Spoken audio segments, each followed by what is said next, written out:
I entered the wrong room. The alien woman didn't ask me to leave. That evening, the corridor outside the diplomatic wing of the starship Havenreach looked exactly like every other corridor he had walked through that day. Smooth silver walls, soft white lights, and symbols floating in the air to guide travelers of many species. Elias had followed the translation glyphs as best he could, but alien design never truly fit the human eye. A curve that meant public to one species could mean private to another. He had only meant to find a quiet place to review notes for the next day's language session.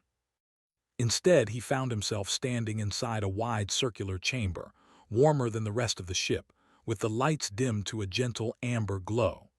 The air felt thicker here, heavy with a faint metallic scent. At the far end of the room stood someone he definitely had not expected to see. She was tall, taller than most humans, with a slender frame that seemed almost carved rather than grown. Her skin shimmered like polished stone touched by moonlight, shifting softly between deep blue and silver as she moved. Long dark ridges flowed back from her head instead of hair, and her eyes, large, reflective, and without visible pupils, fixed on Elias the moment he froze in place. A Calarian. Elias' heart dropped into his stomach. Calarians were not just rare, they were legendary, ancient. Known across the galaxy for strict traditions and even stricter rules of behavior. Their diplomats were said to end talks over the smallest breach of respect. Some species believed the Calarians could read intent just by watching how someone breathed, and Elias had just walked into one of their private chambers. "I am so sorry," Elias said quickly, raising his hands in the universal human gesture of surrender. "This was an accident. I'll leave immediately." Elias swallowed. The Calarian woman did not move. She did not speak. She simply watched him. Her silence felt heavier than anger. Elias knew enough about Calarian culture to feel true fear now. Leaving without being dismissed was considered deeply disrespectful, but staying without invitation could be seen as a challenge. He was trapped between two mistakes. "I didn't mean to intrude," Elias said again, keeping his voice calm even as his pulse raced. "If I have caused offense, I accept responsibility." One long, graceful arm lifted, not pointing toward the door but toward the empty space opposite her. She was offering him a place to stand. Elias hesitated. Every instinct told him to leave, to apologize harder, to call security. But something in her gesture felt deliberate, measured, not threatening. Slowly, carefully, Elias moved to the indicated spot and stopped. He kept his hands visible and his posture relaxed, the way he had been trained for first contact situations. Minutes passed. The room remained quiet except for the distant hum of the ship's systems. Elias became aware of how loudly he was breathing and forced himself to slow it down. He remembered something an old instructor had once told him. When words fail, presence matters. The Calarian observed him closely.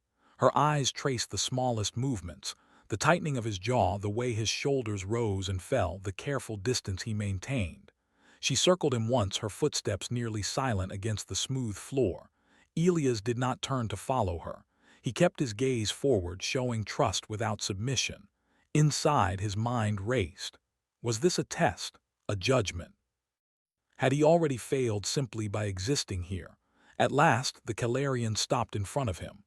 "I am Sareth," she said, her voice calm and resonant, carrying a layered tone that the translator struggled to smooth into human sound.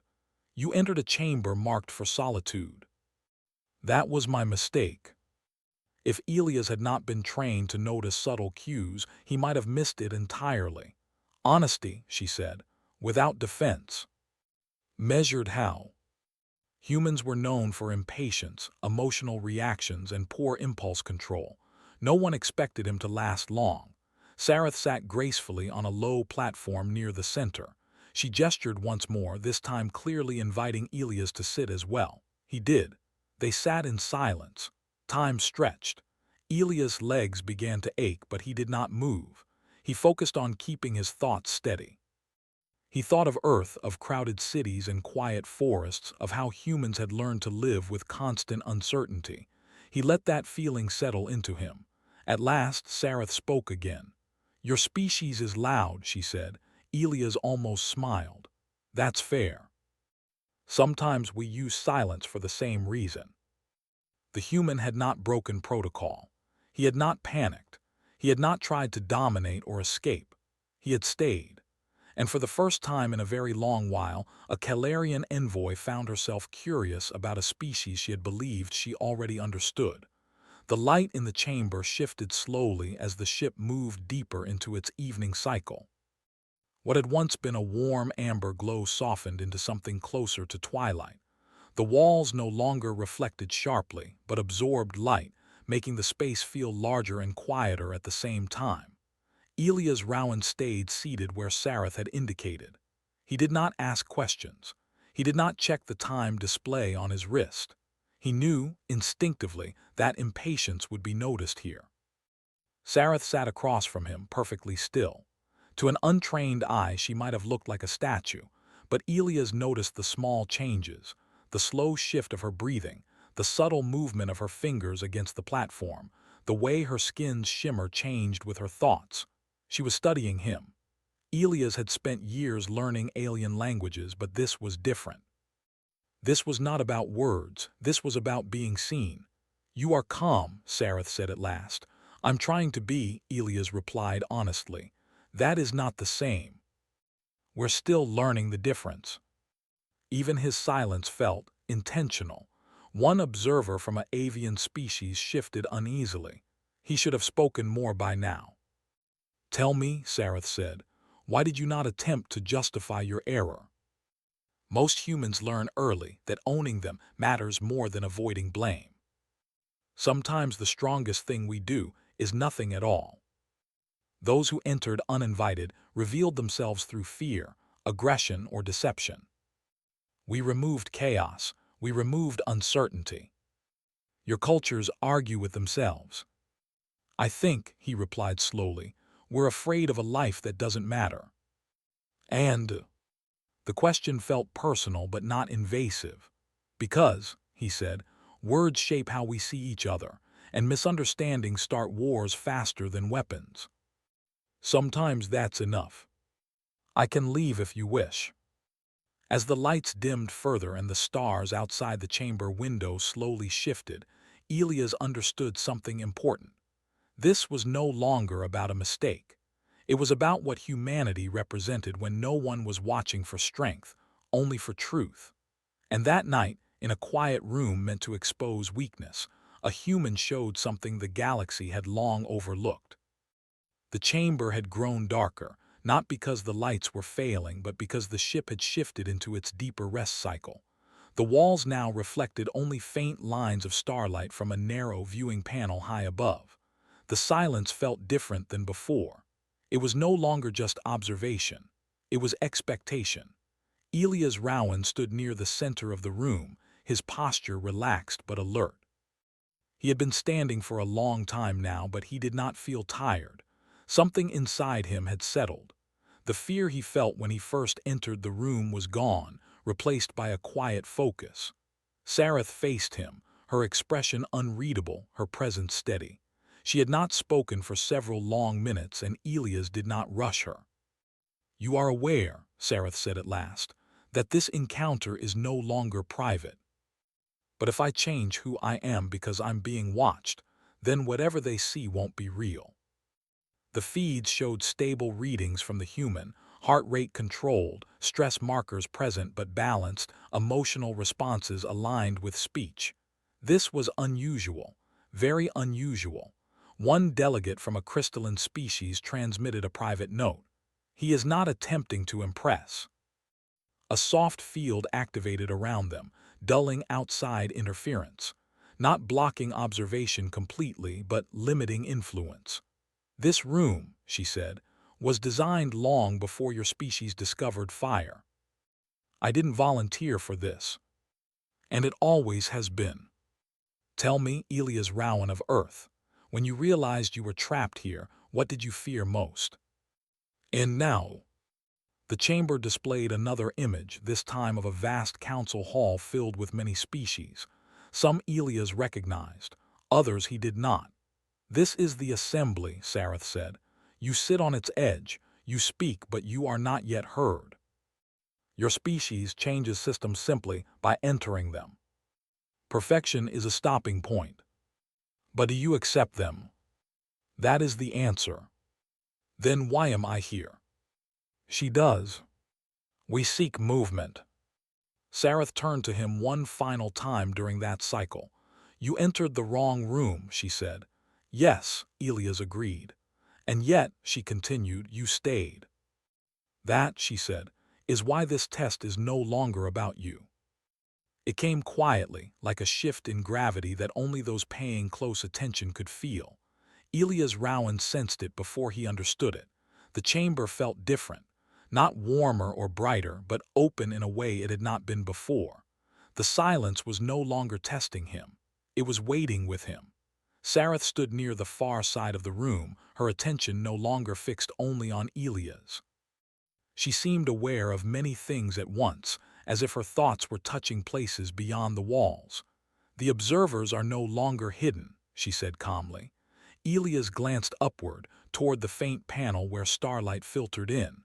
"I assumed they were already watching. Not fear, but responsibility. Then I should be careful." The Calarian systems were allowing something unprecedented. A human was being heard without filters. Inside the chamber, Sareth activated another projection.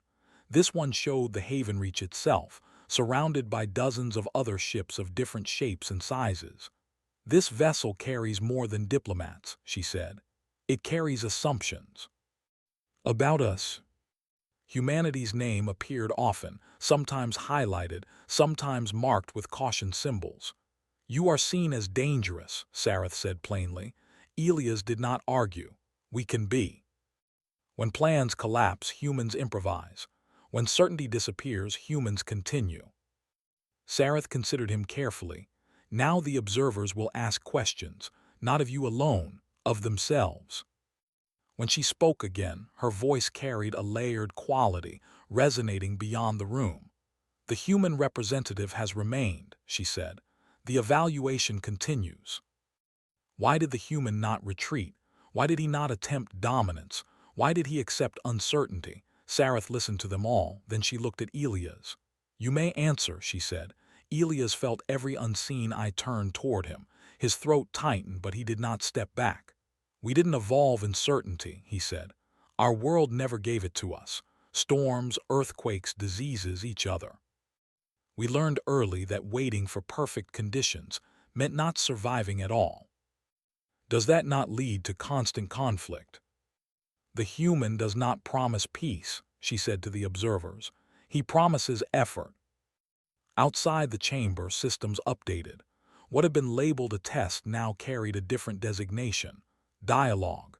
Sareth turned back to Elias, her formal tone easing slightly. "You understand that this changes your position." "I didn't ask for that. Fewer learn from it. But they will be shared. Will I be allowed back?" The chamber door unlocked with a soft hiss. Sareth faced the unseen observers one last time. "The human may depart," she said. "The dialogue continues. Thank you for staying." He felt the urge to pause, to look back, to confirm that everything that had just happened was real, but he did not. He had learned something important in that room. Moving forward mattered. The corridor outside felt different now, not physically, but in the way attention followed him. Crew members and delegates moved as they always had, yet small pauses appeared. Conversations softened. More than a few eyes lingered on him before looking away. News traveled fast on a ship like the Haven Reach. Elias kept his pace calm and steady. He did not raise his chin or lower his gaze. He walked as he always had, an ordinary human in an extraordinary place. Inside the Calarian chamber, Sareth remained still for a long moment after his departure. The room slowly returned to its default state. Projections faded, systems settled, but something fundamental had changed. The solitude chamber had completed its purpose, and then exceeded it. Sareth turned her attention fully outward now, to the observers who no longer pretended distance. The evening cycle has ended, she said. The evaluation is complete. It is, Sareth agreed. So was their survival. I stayed, he whispered to himself. He thought of Earth again, of people who would never know this moment had happened. Farmers, teachers, engineers, children arguing over nothing at all. People who lived with uncertainty every day and kept going anyway. A soft chime sounded at his door. Elias stood and opened it. A ship's liaison officer stood outside, her expression carefully neutral. Elias Rowan, she said, you are requested in the Central Forum. The Haven Reach was responding. The Central Forum was already active when Elias arrived. Delegates from dozens of species appeared as holograms or in physical presence. Conversations hushed as he entered. No announcement was made. None was needed. Elias stepped forward and stood where indicated. He felt very small in that space, but he stood straight. Sareth appeared moments later, her presence commanding immediate stillness. The human representative is present, she said. Proceed. And if it is just, we will follow it. If it is not, we will work to change it. Another delegate asked, what does humanity offer that others do not? But we do learn. Elias felt it not as triumph but as weight. After the forum dispersed, Sareth approached him privately. You carried this well, she said. I didn't feel strong, Elias admitted. That is because strength was not required, Sareth replied. Only honesty. Because you did not try to be more than you were. Humanity had been invited to the table. There was no celebration, no sudden shift in power, just the beginning of something long and uncertain. On Earth, people argued about it. Some feared it, some doubted it, some hoped, which meant humanity was responding exactly as expected. Elias stood alone once more near a viewing panel, watching stars pass by. Sareth joined him silently. You entered the wrong room, she said again. Yes, Elias replied. And that evening, she continued, changed more than you know. And somewhere beyond the ship, a vast and ancient galaxy adjusted its understanding of a young, stubborn species that did not flee when uncertain, did not hide when watched, and did not leave when no one asked them to go. Humanity had stayed, and that made all the difference.